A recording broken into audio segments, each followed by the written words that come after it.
Olá, estamos de volta para dar continuidade à nossa aventura aqui com a eletricidade. Conforme prometido, vamos resolver uma questão do Enem aí com o assunto de geradores reais, beleza? Vou fazer a leitura aqui, quando eu precisar desse espaço aqui para as continhas eu desapareço. Em uma comunidade rural, os moradores utilizam uma bomba d'água alimentada por 100 volts de tensão contínua, podendo variar em até 5 volts.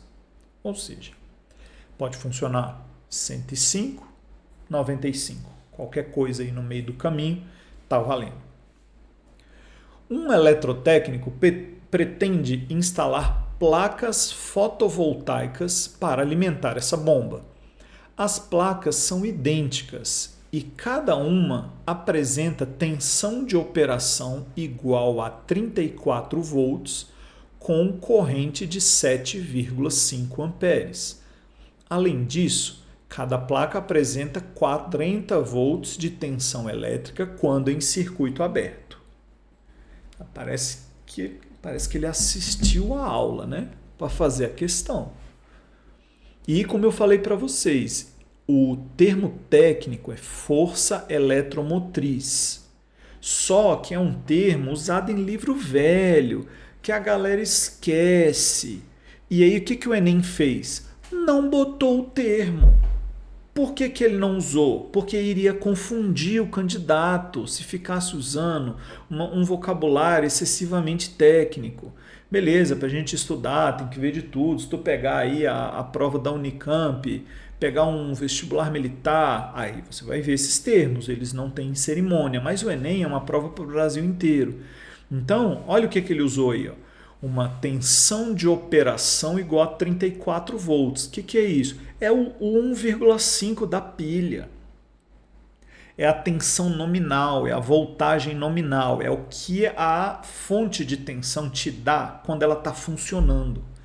Ela te dá 34 volts com corrente de 7,5 amperes. E se não tiver a corrente de 7,5 amperes? Aí ele fala para você, ó, em circuito aberto, 40 volts. Então, aí ele fez até o desenho.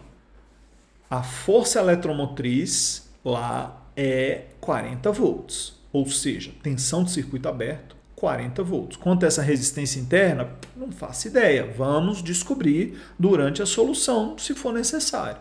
Beleza? Mas quando passa a corrente de 7,5 amperes, você tem um consumo aí na resistência interna. E aí esse consumo resulta na queda da tensão útil fornecida pela... Ele chamou aí de placa fotovoltaica. Isso. É a tensão da placa fotovoltaica. Então você vai ter que ligar várias placas para conseguir fornecer a voltagem que você precisa. Beleza? Pode ser em série, pode ser em paralelo, mas ele te dá uma regra. Você tem que colocar a menor quantidade possível de placas fotovoltaicas. Beleza? Porque se você ligar um monte de placas fotovoltaicas iguais em paralelo, você vai poder ter, em princípio, aí, quantas você quiser. Né? Então, o eletrotécnico construiu um circuito que permite a bomba d'água operar corretamente, com o menor número possível de placas conectadas. Bom, vamos ligar em série essas placas de 34 volts? Porque ó, se eu ligar só uma, 34 não vai acionar a bomba d'água, porque a bomba d'água é 100 volts mais 5 menos 5, ou seja, ou 105 ou 95, algo no meio do caminho. Se eu ligar duas, 34 mais 34 vai me dar 68 volts. 68 não é o suficiente para fazer a bomba d'água funcionar. Se eu ligar uma terceira, 30 mais 30 mais 30, 90, 4 mais 4 mais 4 dá 12, 90 com 12, 102. 102 volts, aí eu tenho o meu aparelho lá, a bomba d'água funcionando. Se eu ligar mais um, passa de 105. Não preciso nem fazer a conta, vai dar mais de 120. Passa, e se passa, então não serve. Então, a primeira coisa que você tem que perceber quando você faz a análise é que você está ligando aí exatamente três fontes de tensão. Essas três fontes de tensão vão ser ligadas em série, beleza? Então, você vai pegar aqui, ó, ele desenhou de um jeito ruim, né? Que botou o resistor aqui, mas a verdade é que não me interessa, né? Então, aqui, ó, botou aqui 40 volts com uma resistência interna, outra de 40 volts com a mesma resistência interna, que eu não sei quanto vale, e outra fonte de 40 volts com a mesma resistência interna, que eu continuo sem saber quanto vale. Aí o que ele pede? Para isso, desenhou um diagrama no qual todas essas placas são representadas como um único gerador não ideal. Então, o que ele quer é o gerador não ideal que representa aí essas três fontes de tensão ligadas em série. Beleza? Por que eu sei que são três? Porque quando elas estão funcionando, ele me contou no enunciado que vai ter uma corrente de 7,5 amperes, e essa corrente de 7,5 amperes vai fazer o gerador virar um gerador de 34 volts. Ou seja, ele me contou que quando você tem esse gerador aqui de 40 volts, nesse resistorzinho desconhecido, ele me contou que quando você tem uma corrente de 1,75 amperes, errei. Uma corrente de 7,5 amperes, que você tem uma entrega de voltagem de apenas 34 volts. Então, você tinha 40, ficou só com 34, sumiram 6 volts. 6 volts desapareceram. Desapareceram onde? Na resistência interna. Então, se U é igual a RI, eu sei que os meus 6 volts desapareceram numa resistência R com corrente de 7,5. Então, a minha resistência... Deixa eu sair daqui para ficar com mais espaço aí. Então, a minha resistência interna vai ser igual a 6 dividido por 7,5. Se você fizer essa continha, você vai achar exatamente 0,8 ohm. Então, a resistência interna que a gente tem é de 0,8 ohm. Então, eu peguei esses dados de onde? Da operação nominal e da voltagem de circuito aberto. Se você voltar lá, no nosso primeiro exemplo da pilha, foi isso aqui. E aí, deixa eu aparecer aqui. E aí o sujeito que decorou a formulazinha e não sacou o que está acontecendo, dançou. Não sei se ele conseguiu botar isso aqui lá. Será que ele sacou que aqui é o 40 menos R vezes 1,75, né? Vezes 7,5. Eu não sei de onde eu tirei esse número. Vezes 7,5, pode ser que ele tenha percebido. Né? E aí, se ele botou os números certinho, que ele achou a resistência interna, consegue matar o problema. Mas se ele só decorou a fórmula, não sabe o significado, não sabe como as coisas funcionam, ele vai estar enrolado. Vai estar enrolado para fazer isso aqui no Enem. Beleza? E é aquela história. Treinou circuito, você faz rápido. Não treinou, você até faz, mas demora. E o tempo que você está gastando aí, você perdeu de fazer outras questões lá na frente. Beleza? Então aqui, ó, cada uma dessas resistências internas vale 0,8 ohms. Cada uma delas vale 0,8 ohm.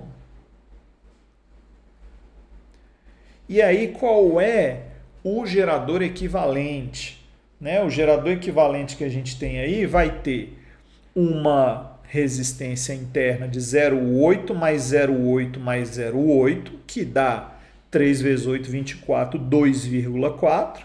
E vai ter uma força eletromotriz, ou seja, uma tensão de circuito aberto, de 40 mais 40 mais 40, que me dá 120 volts. 120 volts. E você encontra isso exatamente ali na letra B. Beleza? Então, deixa eu ficar aqui. Então, o que o Enem cobrou da gente nos geradores elétricos foi isso aí. Ó.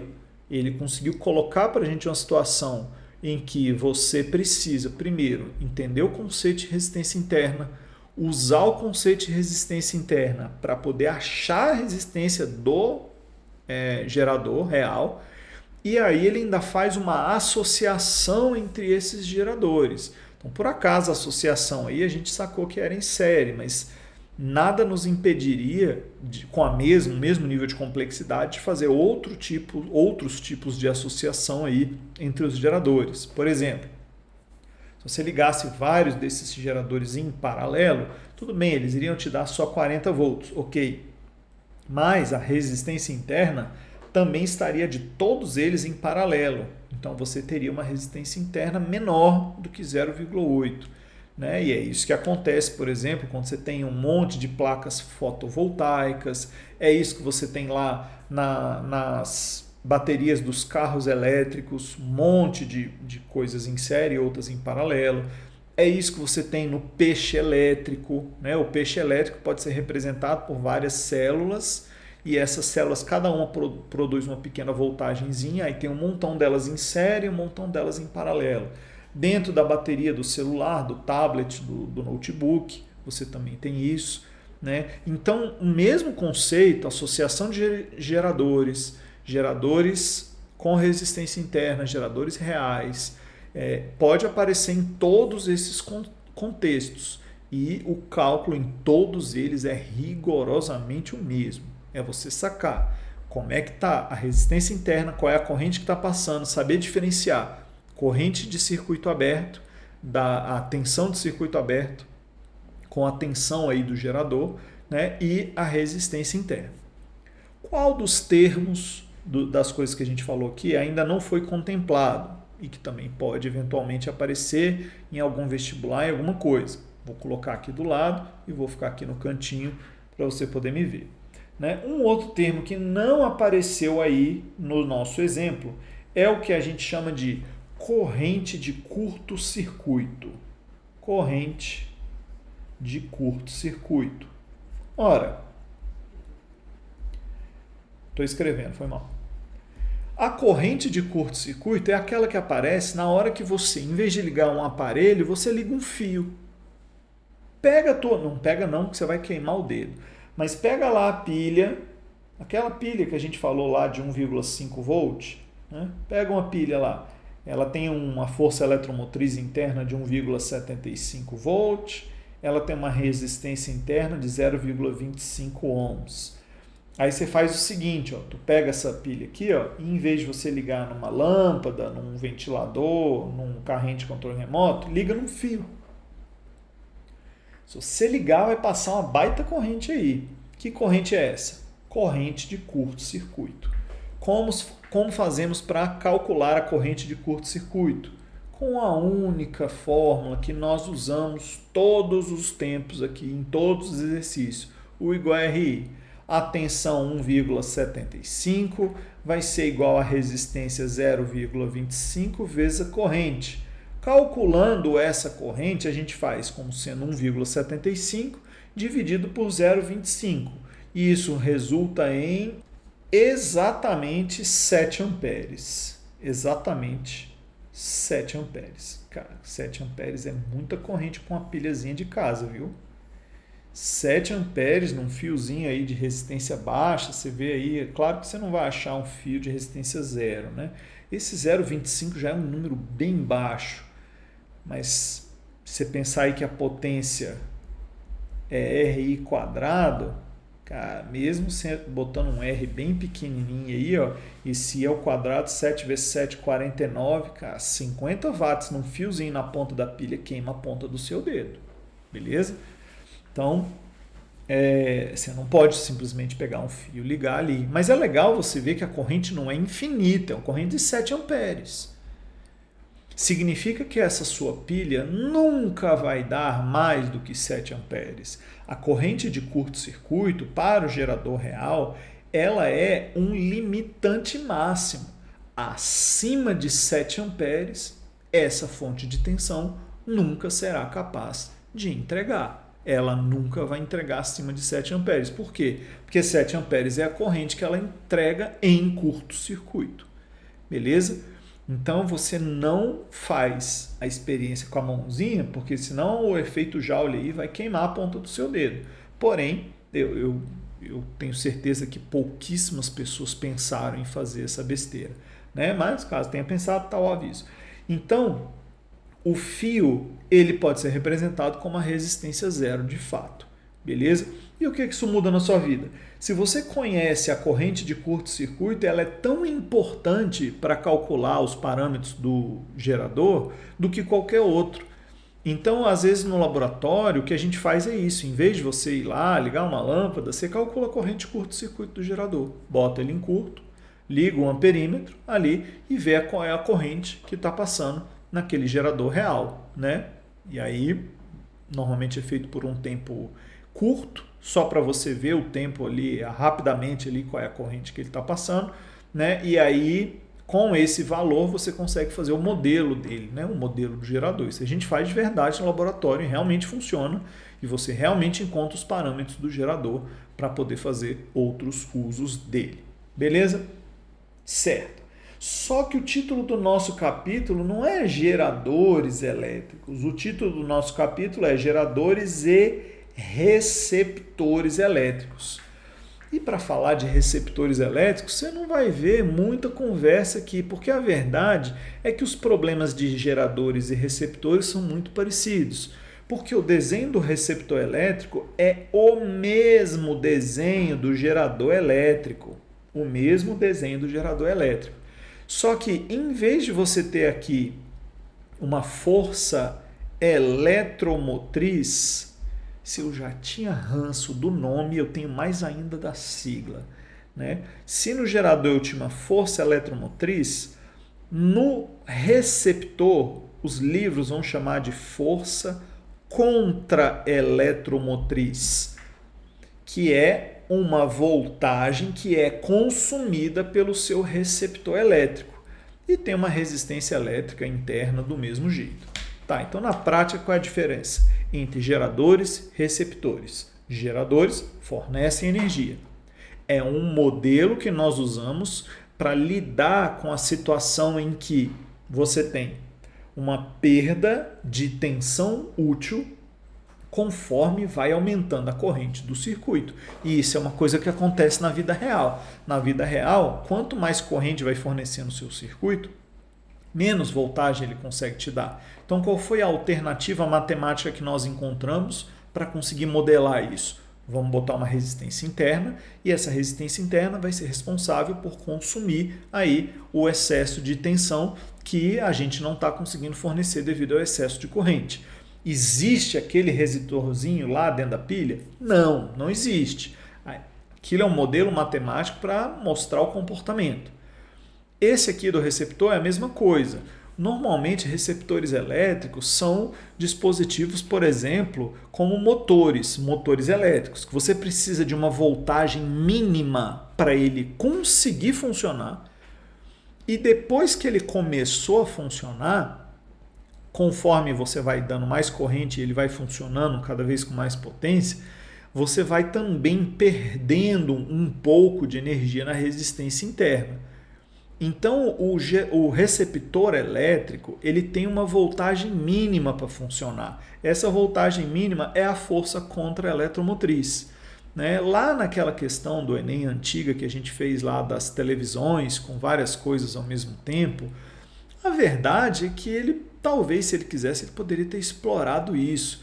Né? Porque quando ele fala que a televisão funciona com no mínimo 90 volts, ele está dizendo que a televisão pode ser vista como um receptor elétrico que precisa de no mínimo 90 volts para sair do estado de desligado e entrar no estado ligado.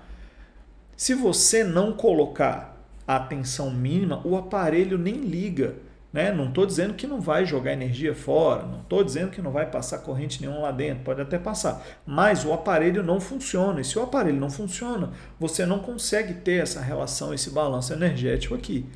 E o que você tem de diferente nos problemas com geradores elétricos e receptores? Absolutamente nada. É um tipo de problema em que o receptor elétrico funciona exatamente como funcionaria uma fonte de tensão. Inclusive, se você pegar uma pilha e ligar ela do jeito errado, essa pilha deixa de funcionar como gerador e passa a funcionar como receptor elétrico e passa a consumir energia do circuito e jogar energia da outra pilha que está certa fora.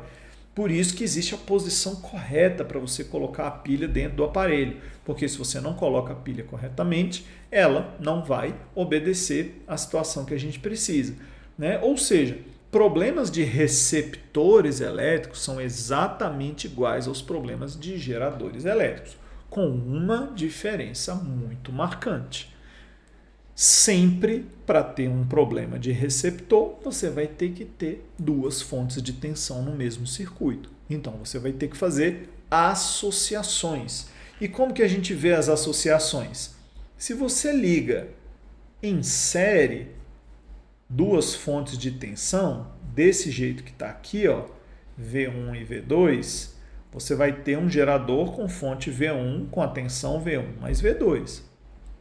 Se você ligar ao contrário, ou seja, um para cada lado, está aqui o V1 e está aqui o V2, você vai ter uma tensão que é V1 menos V2. Aí se é para um lado, se é para o outro, aí você vai ver qual é o maior, né? Sei lá, um de 10 e um de 2. Aqui 10 volts, aqui 2 volts. Aí você vai ter 12 volts.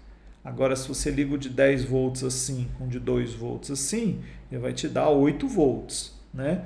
Mas, se você estiver ligado ao contrário, você pode enxergar isso aqui como sendo menos 8 volts também, né? Seria 2 menos 10.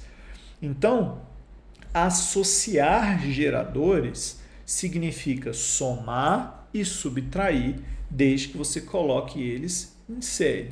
Se você botar em paralelo não existe mudança de tensão.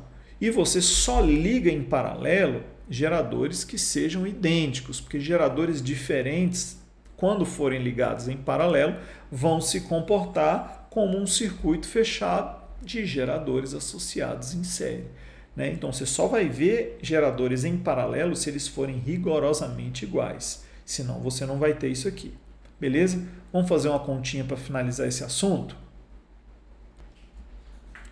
Olha aí, um motor elétrico ligado a uma rede com um DDP de 127 volts dissipa 40% da potência que recebe.